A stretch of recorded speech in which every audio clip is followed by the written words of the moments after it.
Assalamualaikum warahmatullahi wabarakatuh. Selamat datang kawan-kawan semua di channel Riam Biru. Terima kasih banyak untuk kawan-kawan yang sudah berkenan hadir di channel ini. Apa kabar kawan-kawan semua? Semoga sehat selalu sekeluarga. Amin. Baik, kali ini ada satu cerita datang dari Mas Amri. Mas Amri di Kudus menceritakan tentang satu peristiwa horor yang pernah dialami oleh bapaknya. Jadi bapaknya Mas Amri sewaktu masih muda itu pernah mengalami satu tindakan yang kurang mengenakan lah. Bapaknya Mas Amri sendiri itu namanya Pak Idrus. Nah, Pak Idrus sewaktu masih muda, dia itu kan bekerja seperti pemuda-pemuda yang lain ya. Kerja di perusahaan rumahan di kampung sebelah. Saat masih muda, berangkat itu naik sepeda, pulang pergi, seperti itulah. Nah, ini pada suatu hari, Pak Idrus ya berangkat seperti biasa pagi. Bekerjalah di sana. Sore hari, jamnya pulang, Pak Idrus pasti udah tepat waktu, pasti akan pulang. Jam 4:30 itu udah beberes semua. Udah cuci kaki, cuci tangan, tapi ya tentu saja belum mandi ya. Kemudian langsung ambil sepedanya dan pulang ke rumah. Nah, saat perjalanan pulang ke rumah, Pak Idrus itu tiba-tiba kayak dipanggil oleh seseorang. Mas, sini sebentar, ngelewati area persawahan waktu itu. Persawahannya itu persawahan tebu atau apa gitu ya. Pokoknya sesuatu yang tinggi-tinggi, entah tebu, entah jagung. Nah, ada yang manggil, Mas tunggu sebentar. Ya, Pak Idrus pun berhenti. Itu ada seorang perempuan di sana, seorang perempuan muda. Iya mbak, kenapa mbak? Mas, aku melu katanya, aku ikut. Pak Idrus pun, ya sudah, ada seorang perempuan gitu kan, ngeberhentiin, boncengan sepedanya juga ada. Mas aku ikut ya mas ya, sampai depan sana, kata si mbak-mbak tadi. Dan akhirnya apa? Ikutlah si perempuan itu, boncenglah, diboncengin sama Pak Idrus. Dan ya ke sana diboncengin, udah jalan, Pak Idrus pun diem aja karena apa? Grogi waktu itu, nggak terbiasa ngeboncengin seorang perempuan. Ini kalau misal tetangganya ngelihat gimana ya? Waduh, aku pasti diledekin, aku pasti bakalan malu. Aku nggak pernah bawa perempuan, apalagi kayak gini, bonceng-boncengan. Pasti nanti dikirainnya ini pacarku atau bagaimana. Padahal ya memang cantik, emang ayu gitu kan. Nah, belakangan diketahui itu namanya Mbak Wati. Diajak ngobrol sama Mbak Wati, Mas baru pulang kerja Mas. Injih Mbak, baru pulang kerja. Pulangnya sore juga ya Mas ya. Iya Mbak, kerja di mana Mas? Ya kerja di situlah, intinya dijelaskan. Cuman Pak Idrus waktu itu ngobrolnya ya masih kaku gimana. Intinya tuh apa? Aku fokus ke sepeda supaya sepedaku tuh nggak goyang-goyang, malu-maluin, intinya begitu ya. Dan ya setelah beberapa saat ini udah mulai masuki perkampungan. Mas, aku turun di sini aja, kata si Mbak Wati begitu. Dan begitu memasuki perkampungan, Mbak Wati pun turun di sana. Mas Idrus sendiri, Pak Idrus itu nggak kenal sama sekali sama Mbak Wati. Padahal itu kampungnya Pak Idrus. Loh ini mau kemana gitu ya. Cuman karena takut, dia itu nggak sempet nanyain si Mbak Wati itu tujuannya kemana. Wis pokoknya aku bawa dia selamat sampai titik ini, nggak ada insiden apapun, nggak ada jatuh atau apa. Wis ini udah merupakan satu prestasi dan aku seneng. Berharapnya juga para tetangga itu nggak ada yang ngelihat, intinya begitu. Soalnya aku malu, nanti aku diledakin. Idrus sudah punya pacar, ternyata Idrus sudah punya calon dan sebagainya. Itu tuh nggak enak, kata Pak Idrus. Jadi ya wis lah, aku gitu aja wis. Udah diturunin kan si Mbak Wati, Pak Idrus pun lanjut jalan pulang ke rumah. Nah, sebelum kita lebih jauh dalam cerita, mohon izin numpang promo bawang gorengnya biji terlebih dahulu. Bawang goreng renyah kualitas premium tanpa campuran apapun. Ada beberapa ukuran di sini, cuman sekarang yang ready stock itu yang besar, yang pouch sama yang sedang ya. Yang kecil itu belum ini stoplessnya itu habis. Monggo kawan-kawan, bawang goreng renyah kualitas premium tanpa campuran apapun, tanpa tepung, tanpa singkong, tanpa micin dan sebagainya, benar-benar bawang murni. Bawangnya bawang Brebes yang terkenal rasa dan aromanya itu yang kuat. Untuk kawan-kawan kemarin yang sudah sempat memesan, ditunggu pesanannya. Terima kasih banyak atas pesanannya. Untuk kawan-kawan yang belum sempat memesan, ya ditunggu pesanannya. Nanti bisa diorder di bawah ini. Terima kasih banyak udah bantu ngelarisin dagangan.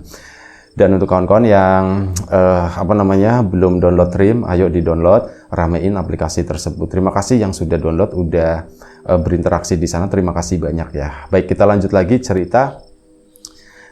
Lupa namanya, ingatnya Pak Idrus gitu. Cerita tentang Pak Idrus dari Mas Amri ya, kalau nggak salah ya.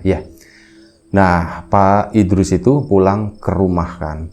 Pulang ke rumah itu bawaannya tuh mesem-mesem aja, seneng gitu kan. Sampai orang tuanya tuh sempat nanya, "Terus kamu kenapa? Kayak lagi seneng," intinya. "Oh, enggak Pak," gitu kan, biasa aja.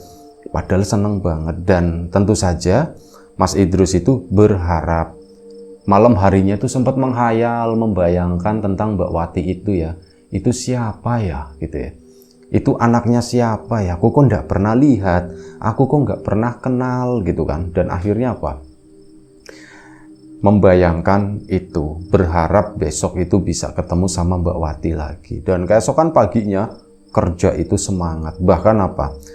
Ngarepnya itu bukan pulangnya, berangkatnya sekalian. Barangkali nanti ketemu aku sama si Wati, terus minta bonceng lagi, tak boncengin lagi balik sampai sana. Berangkatlah gitu kan Mas Idrus. Sayang Mbak Wati itu ndak ada di situ lah, ndak ada gitu. Ya wis lah, udah ndak apa-apa, barangkali nanti sore ada lagi, nungguin lagi. Mas Idrus pun bekerja di situ ya. Bekerja pun bawaannya tuh seneng, riang, gembira, berbunga-bunga lah intinya waktu itu. Dan sampai waktu pulang pun tiba. Saat waktu pulang tiba, Mas Idrus sebelumnya itu tampak resah dan gelisah. Dan itu pun kecium sama temannya. Jadi temannya itu kan memang lagi beberes kan. Jam kerjanya udah selesai, lagi beberes. Terus, "Ayo yuk pulang yuk, pulang yuk." "Nah, Mas Idrus kok kamu buru-buru pulang gitu kan." Sabar kenapa? Ya enggak apa-apa. Emang kenapa sih Idrus? Emang kenapa? Ya kayak gitulah. Temannya itu sempat bertanya-tanya, tumben-tumbennya Idrus itu pengen pulang cepetan. Sebelumnya itu santai. Ini tuh kenapa ya? Soalnya apa? Pak Idrus sendiri waktu itu memang ngajakin temannya pulang supaya dia itu nggak jadi orang yang pertama pulang. Orang yang pertama pulang di situ rasanya tuh nggak enak. Jadi harus bareng-bareng lah, intinya tuh ada temannya. Dan akhirnya udah, temannya pun pulang dan waktunya pun nggak terlambat, sama persis seperti hari-hari sebelumnya. Pulanglah Mas Idrus.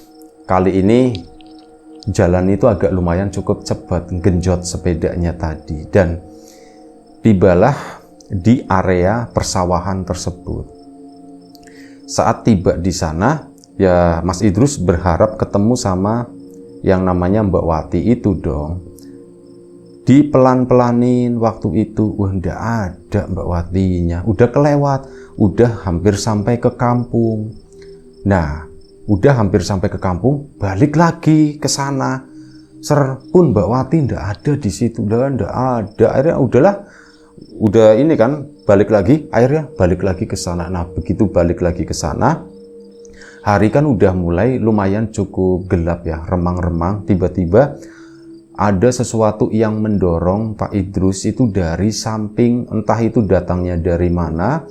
Pak Idrus juga mungkin kondisinya lagi melamun kali ya, jadi dia itu nggak terlalu nggak apa gitu ya. Tiba-tiba ada sesuatu yang mendorong dan Pak Idrus sama sepedanya itu jatuh, gedubrak gitu kan.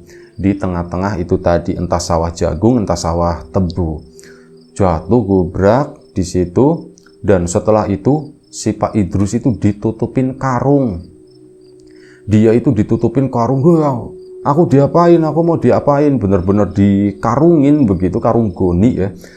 Setelah itu apa? Pak Idrus itu, mohon maaf ya, kayak digebukin, dipukulin segala macem.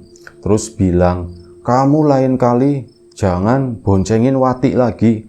Ada yang ngomong seperti itu. Oh ternyata, udah mas, aku kemarin cuman aku nggak sengaja, aku juga nggak kenal sama Mbak Wati ya, tapi terus ditendangin gitu ya. Maaf mas, aku nggak sengaja itu kan. Iya besok aku ndak itu lagi, ndak ini diituin terus, awas ya. Dan Pak Idrus itu diikat karungnya. Terus apa? dia tuh kayak diangkat, dinaikin. Terus ya dengar-dengar tuh sepedanya buang aja ke sana, sepedanya buang aja. Ada yang ngomong seperti itu ya, mungkin sepedanya dimasukin ke sawah itu nggak kelihatan ya. Pak Idrusnya itu kayak dinaikin semacam gerobak atau apa. Kedebruk gitu kan, Pak Idrusnya itu udah kesakitan di dalam. Dia itu kayak ya diambil paksa lah. Terus mendapat perlakuan seperti itu. Wah, udah babak belur di dalam itu, udah berdarah juga.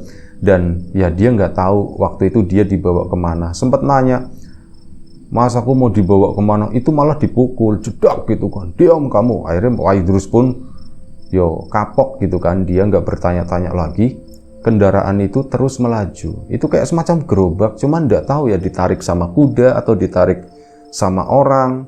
Itu nggak ngerti. Yang jelas bukan ditarik pakai sepeda motor karena nggak ada suaranya. Terus itu melaju ke sana dan mungkin sampai gelap ya, sampai malam. Pak Idrus pun diangkat waktu itu.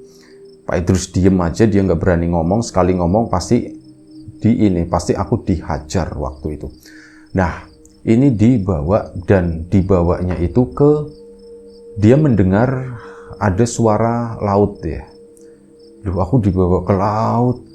Jangan-jangan aku mau ditenggelamin waktu itu. Jangan-jangan aku mau ditenggelamin. Pak Idrus pun ngomong, Mas, aku jangan ditenggelamin, Mas. Aku nggak bisa renang, Mas, katanya. Ngomong seperti itu. Cuman kali ini Pak Idrus itu nggak dapat pukulan sama sekali. Nggak, katanya begitu kan. Nggak, kamu nggak tak tenggelamin, kata salah satu yang ngomong di situ. Dibawa terus ke sana, terus dilempar begitu aja. Bruk. Dan terdengar suara orang pada berlarian.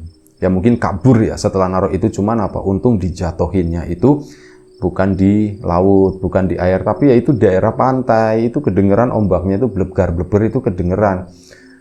Pak Idrus pun diem dulu memastikan udah nggak ada orang di sana. Sampai akhirnya dia pun berusaha untuk ngebuka karung tersebut. Ya ditendang-tendang lah, waktu itu coba disobekin, cuman ternyata masih susah. Nah, kakinya tuh didorong-dorong begini, talinya mungkin ya kenceng tapi tidak terlalu kenceng, agak sedikit longgar, dan Pak Idrus pun berhasil ngeluarin kaki, jebrol, kayak sungsang gitu yang keluar kaki dulu. Nah, akhirnya keluar dari rahim kain goni tersebut. Hari udah gelap, dan waktu itu dia itu kayak dibuang di hutan rawa semacam itu. Ini rawa-rawa semua, banyak mangrove dan sebagainya di samping laut di situ. Loh, kok aku dibuang di sini? Aku di mana ini? Aku nggak ngerti. Aku kan jarang ke laut, kata si Pak Idrus. Kok aku dibawa ke sini? Udah gelap lagi, nggak ada ini gitu kan. Sampai akhirnya ada suara dari samping. Mas Idrus ya dipanggil gitu kan. Suara perempuan. Mas Idrus pun, Pak Idrus pun nengok. Ih, ada suara perempuan, siapa ya itu ya? Katanya, kata orang, kalau di pesisir laut begini, di hutan mangrove begini, itu kan singit. Singit itu angker gitu ya. Katanya banyak kuntilanaknya. Itu pasti kuntilanak, kata Pak Idrus gitu kan. Ada seorang perempuan. Makin mendekat, Pak Idrus juga nggak tahu ini aku mau perginya kemana. Ternyata suara itu adalah suaranya Mbak Wati. Mas Idrus, sini Mas, pulangnya lewat sini, kata si Mbak Wati. Mas Idrus pun agak sedikit kesel waktu itu ya sama Mbak Wati, udah beda dengan sebelumnya. Kalau sebelumnya kan ya berbunga-bunga, jatuh cinta dan seterusnya ya. Kali ini tuh enggak, dia tuh memang agak sedikit kesel gara-gara Wati nih aku digebukin seperti ini. Dan akhirnya sudah Mas Idrus karena nggak ada pilihan, Mas ini aja, Mas ini, jarak 2 meter Mbak Watinya, Mas ini cepetan, udah malam yuk pulang yuk, kata Mbak Wati. Jalanlah Pak Idrus itu ngikutin Mbak Wati di belakangnya di sana. Ngelewatin itu hutan mangrove yang lumayan cukup rapet tanpa cahaya. Cuman memang Mbak Wati itu pakai kaos warna putih. Itu doang yang diliatin sama Pak Idrus, dan yakin ini bukan kuntilanak. Karena kuntilanak itu nggak pakai kaos, kuntilanak itu ya makanya gaun-gaun seperti itulah, kedodoran gitu ya. Diikutin terus tanpa ngomong, karena kesel itu tadi udah nahan sakit. Aku juga kesel gara-gara Wati ini aku jadi dikebukin sama orang, aku sama Watinya nggak dapat apa-apa, udah bantuin bonceng doang malah akunya dikebukin. Itu mungkin cowok-cowok yang suka sama Wati kali ya, nggak terima atau bagaimana, alhasil akunya yang dibeginiin. Dan jalan terus, Mas, maafin ya Mas ya, gara-gara aku kamu dibegituin, kata si Mbak Wati. Iya, ndak apa-apa, ya cuman jawabnya seperti itu doang. Terus ke sana seripat-seripit, bau wanginya Mbak Wati pun mulai sedikit menenangkan Mas Idrus gitu ya. Ih, aku jalan sama Wati, ya sudah ndak apa-apalah, di sini mungkin nggak sempet ngobrol. Mbak Wati juga sering ngingetin, awas Mas, hati-hati di situ licin ya. Mas Idrus pun pindah posisi, dan singkat cerita, setelah beberapa menit jalan, akhirnya Mas Idrus pun sampai tiba di sebuah perkampungan. Itu kayak perkampungan nelayan lah. Nah, di sana itu kan udah mulai ada rumah-rumah, ada cahaya, udah mulai terang begitu kan. Nah, di situ Mbak Wati ngomong, Mas, aku nganterin sampai sini aja ya, kata si Mbak Wati. Mas Idrus pun, iya, cuman begitu doang kan. Dia pun bingung, aku pulang bagaimana ya? Aku lagi di daerah mana sih? Nah, akhirnya nanya sama Mbak Wati, Mbak, ini aku di daerah mana sih, Mbak? Oh, kamu lagi di daerah ini, Mas. Kamu lagi di sini, Mas. Oh, ya sudah, aku memang nggak pernah punya pengalaman ke daerah situ, kata si Pak itu. Ya udah, kamu jalan aja ke sana, Mas. Akhirnya jalanlah ke situ, nanya-nanya sama orang yang ketemu. Aku kalau mau pulang ke sini lewatnya jalan mana? Itu kan ada ya bekas-bekas darah gitu ya. Ya orang yang ditanya, Mas kenapa Mas habis diapain? Aku habis jatuh, jawabannya cuman begitu. Terus, Mas ini dibersihin dulu, sempat dibersihin sama warga di sana ya. Tapi Pak Idrus pengen segera pulang, jadi ya wes, dia pun lanjut pulang ke sana. Sana Mas, nanti pulangnya pokoknya sampean lurus aja ke situ. Kalau misal mau naik becak atau mau naik apa ya ada di sana katanya gitu kan. Akhirnya sudah disusurilah jalanan malam itu, dan Pak Idrus sendiri itu nggak memutuskan untuk tidak memakai kendaraan apapun. Dia memilih berjalan kaki, dan anehnya itu apa? Di beberapa titik selama Pak Idrus jalan kaki itu kan ya masih lumayan cukup sore ya, sekitar jam 7 sampai jam 8. Di kampung-kampung juga sedikit agak ramai. Pak Idrus sendiri jalan itu nyeker, sendalnya itu udah hilang sewaktu dia jatuh itu. Nah, dia nyeker, ya itu jadi perhatian orang juga ya. Ini siapa? Ya lewat ke sini. Mungkin dikiranya orang gila, tapi ya pakaiannya tuh masih lumayan cukup bersih begitu kan. Nggak ada yang nyapa, nggak ada yang apa. Pak Idrus pun permisi-permisi begitu sampai ke sana. Nah, di beberapa titik Pak Idrus ngelihat Mbak Wati. Mbak Wati itu berdiri di sana. Cuman kayak mantau gitu. Ih, Wati udah sampai sini aja, mungkin lagi mastiin kali ya, aku bisa pulang dengan selamat, aku bisa pulang dengan benar. Dan terus beberapa kali itu ketemu itu, sampai singkat cerita Pak Idrus sampailah di rumah. Sampai di rumah ya geger, cuman gak rame-rame banget, cuman, loh Drus, kamu kenapa gitu kan? Kamu kok baru pulang jam segini? Waktu itu sekitar jam 8 malam itu baru sampai rumah dengan kondisi yang lumayan cukup babak belur, dan pakaian juga lumayan cukup kotor ya. Kamu ada lecet-lecet juga waktu itu di baju. Kamu kenapa? Kamu kenapa? Aku itu habis jatuh, kata si Mas itu. Loh, kok bisa jatuh gitu kan? Nggak tahu, kena batu di jalan kecil gitu ya. Terus akhirnya apa? Sepedanya oleng, brek, akunya jatuh. Loh, sepedamu mana? Oh, sepedaku masuk ke sawah tebu atau sawah jagung tersebut, alasannya Mas Idrus begitu. Dan akhirnya bersih-bersih lah di rumah, ngacak dan sebagainya gitu ya. Ini kenapa sih ya aku kok seperti ini gitu kan, kok aku bisa-bisanya kayak gini. Dan akhirnya malam Mas Idrus pun keluar ya, diajakin ngobrol sama bapak gitu. Terus sepedamu gimana, Terus ya udah Pak, nanti tak ambil Pak, katanya begitu kan. Loh, malam-malam begini ya, makanya nanti besok pagi Pak. Loh, ndak takut hilang? Ndak apalah, sepeda gitu lagian juga ndak apa-apa. Malam itu duduk di depan sana, dan Gak disangka-sangka ternyata rumahnya Mas Idrus, namanya rumah di perkampungan itu kan lumayan cukup berantakan begitu ya. Di depannya itu ada tanah kosong, ada pohon bambu 1, 2. Nah ini ada tetangga yang lain di situ. Mas Idrus dari kejauhan itu melihat, aku kayak kenal ya itu ya. Bentuknya, bentuk badannya kok kayak Wati waktu itu kan. Diliatin. Terus apa sih perempuan itu ngeliatin Mas Idrus dan nunduk begini. Itu apa beneran Wati atau bukan ya? Tapi udah, aku kan diem aja di situ. Mbak Wati nyamperin Mas Idrus dan, Mas, ini Mas Idrus ya? Iya Mbak Wati gitu kan. Loh Mas, kamu kenapa? Mbak Wati malah nanya begitu. Loh Mas, kamu kenapa? Bukannya kan tadi itu kan kamu udah tahu kan? Loh Mas, aku tahu gimana? Ya itu sih orang tadi kamu yang nganterin aku dari laut katanya begitu. Itu Mas Idrus itu ya kayak orang meracau begitu. Mas, aku nggak pernah begitu Mas. Aku nggak ngerti apa yang kamu omongin itu. Aku nggak pernah Mas, orang aku nggak keluar dari tadi tuh, nggak kemana-mana. Mas Idrus pun bingung. Loh kok bisa Mbak? Beneran orang aku itu tadi. Nah akhirnya diceritain. Cerita sama orang tuanya itu bohong. Giliran sama Mbak Wati itu jujur. Aku lagi pulang Mbak. Ada yang gebukin Mbak. Terus dimasukin karung. Habis itu aku dibuang ke sana. Dibawa ke pinggir laut katanya.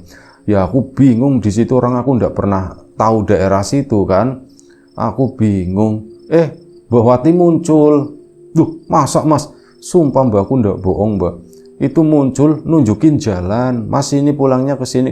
Itu sampai ke kampung nelayan di situ. Nah begitu sampai kampung nelayan ya udah aku ngelanjutin pulang dan aneh Mbak Wati juga muncul di sana. Ya dan Mbak Wati di situ ya sudah aku jalan aja kan, jalan pulang sampai ke rumah ini katanya begitu. Mas, kamu waktu di itu sepedamu di mana?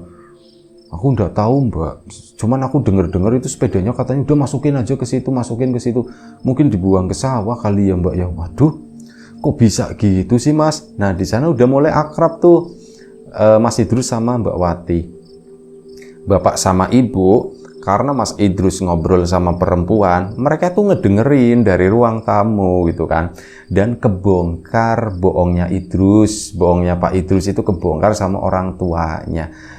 Bapaknya pun keluar, ada tamu, kata Bapak. Mas Idrusnya langsung gimana begitu ya. Dan akhirnya apa? Ternyata Mbak Wati itu kerabatnya, tetangganya. Lagi nginep ceritanya waktu itu buat ngajarin keponakannya. Nah akhirnya ngobrol-ngobrol sama bapak kan, bapak pun masuk lagi dan Mbak Wati nggak lama setelah itu balik ke sana, ke tempat kerabatnya tersebut. Tapi dari situ jadi kenal, karena bapak itu udah tahu ceritanya. Terus, ayo ambil sepedamu katanya. Oh ambil sepeda gimana? Kan katanya di sana. Ya cariin yuk. Nanti bapak tak ngundang orang. Pak jangan pak. Akhirnya ya terpaksa malam itu. Mas Idrus sama bapak sama beberapa warga itu ke sana ke area persawahan dan nyariin sepeda. Ya di situ ketemu ada sepedanya Mas Idrus. Ya masih utuh lah, nggak rusak apapun. Cuman memang posisinya itu masuk ke tanaman sawah di sana. Nah begitu ketemu dibawa pulang. Ya warga kan jadi pada nanya, terus kenapa terus? Mau ndak mau, bapak pun karena udah denger ceritanya ini, terus tadi ada yang gebukin katanya. Gebukin sama siapa terus? Aku yang ndak tahu, aku ndak kenal. Cuman Mas Idrus ndak mau melibatkan Mbak Wati lah intinya ya. Aku juga ndak kenal, terus gimana? Aku dibuang ke sana. Wah itu udah gawat itu terus itu begini, nanti tak cariin orangnya. Lah ndak usah lah kata Mas Idrus. Tapi akhirnya ya sudah. Pelakunya itu sampai sekarang itu nggak tahu. Pak Idrus benar-benar melupakan hal tersebut. Dan waktu itu awal-awal Pak Idrus itu takut kalau didatengin sama Mbak Wati. Ya karena takutnya terulang itu lagi. Karena ini yang suka sama Mbak Wati atau Mbak Wati sendiri ngaku, nggak ada Mas. Aku nggak pernah dideketin sama cowok atau apa itu tuh nggak pernah katanya begitu. Mungkin ada yang suka sama aku cuman nggak berani ngomong atau apa. Nah itu kali Mbak gitu kan. Akhirnya ngobrol-ngobrol jadi akrab lah. Dan akhirnya mereka pun jatuh cinta. Dan ya seperti yang diharapkan, mereka pun menikah. Setelah menikah ya lancar-lancar aja, tidak pernah ada apa-apa begitu ya. Orang yang pernah berbuat seperti itu ke Mas Idrus pun ya tidak tahu siapa pelakunya, bener-bener nggak ngerti, blank sama sekali, nggak ada informasi apapun. Bahkan kayak suara atau apa gitu kan, orang kan kadang ingat atau bagaimana, itu pun enggak. Mas Idrus benar-benar nggak bisa menemukan siapa pelaku yang melakukan hal tersebut dan siapa sih perempuan yang muncul di mangrove itu yang mirip sama Mbak Wati. Itu tuh nggak ngerti. Cuman kalau menurut neneknya Mas Idrus, itu mungkin penjagamu, itu mungkin sedulurmu kali. Sedulur, ya pokoknya sedulur yang nggak kelihatan lah. Nah itu mungkin itu, kamu lagi dibantuin sama dia, ditunjukin jalan. Karena waktu itu kamu lagi mikirin seseorang, kamu lagi mikirin Wati, akhirnya ya munculnya bentuknya itu Wati, kata Simbah itu begitu. Oh gitu Mbah, kalau aku mikirin Simbah berarti bentuknya Simbah ya Mbah? Yo iya bentuknya Simbah, cuman kalau Simbah yang nolongin di sana di laut yo, Simbah bukannya nolongin, yang ada itu Simbah yang kepleset-pleset katanya Bu. Iya ya Mbah ya, untung aku nggak bayangin Simbah ya. Ya nggak apa-apa, udah dibayangin juga nggak apa-apa kata Simbahnya. Dan akhirnya ya wis menikahlah si Mas Idrus sama Pak Idrus sama Mbak Wati tersebut, dan punya anak itu Mas Amri. Mas Amri itu yang ceritain ya, diceritain begitu sama bapaknya kejadian dulu ketemu sama ibunya itu seperti itu. Terima kasih Mas Amri atas ceritanya. Kawan-kawan di rumah juga, terima kasih banyak atas support dan dukungannya apapun itu. Kawan-kawan subscriber, kawan-kawan membership, kawan-kawan yang udah kasih support dalam bentuk super thanks ke Riam Biru, terima kasih banyak. Kawan-kawan yang udah ngasih like, udah nge-share ke yang lainnya, kawan-kawan yang udah ninggalin komentar juga terima kasih banyak. Kawan-kawan yang sudah memesan bawang gorengnya Wiji, tentu saja terima kasih banyak atas pesanannya. Untuk yang belum sempat memesan, bisa pesan di bawah ini, ditunggu pesanannya. Dan yang sudah download Rim, terima kasih banyak. Doa terbaik dari kami untuk kawan-kawan semua, semoga selalu diberi kemudahan dalam hal apapun, termasuk kemudahan dalam hal rezeki. Yang sakit segera diberi kesembuhan, yang sehat tetap dijaga kesehatannya. Baik, sampai jumpa di episode selanjutnya Riam Biru. Sekali lagi terima kasih banyak, jaga kesehatan kawan-kawan semua. Assalamualaikum warahmatullahi wabarakatuh.